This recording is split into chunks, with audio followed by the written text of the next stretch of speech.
ফরিদগঞ্জের এই চাঁদপুরবাসীর জন্য আমার আব্বু কি করে গেছেন এটা আপনারা সবাই জানেন। আমাদের বিভিন্ন মামলায় হামলায় বিভিন্ন কষ্টের সময়ে যিনি সব সময় আপনাদের পাশে দাঁড়ানোর চেষ্টা করেছেন, পাহাড় সম ব্যক্তিত্ব নিয়ে যিনি আপনাদের পাশে ছিলেন তিনি হচ্ছেন লায়ন হারুনুর রশিদ। জুলাইয়ের গণ অভ্যুত্থানের পরে বাংলাদেশ এখন একটা সুষ্ঠু নির্বাচনের দিকে যাচ্ছে।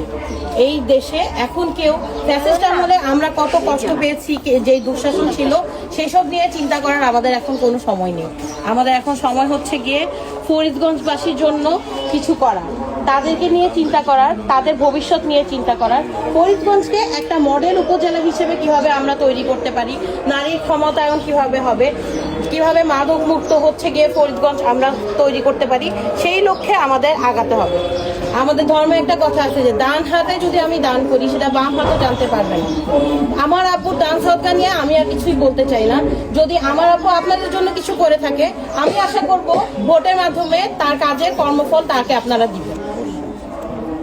এখানে আমরা যদি তারেক জিয়ার সরকার হচ্ছে গিয়ে গঠন করতে পারি, তাহলে যারা আমরা সুবিধা বঞ্চিত নারী আছি তাদের জন্য এরকম ফ্যামিলি কার্ডের ব্যবস্থা করা হয়েছে।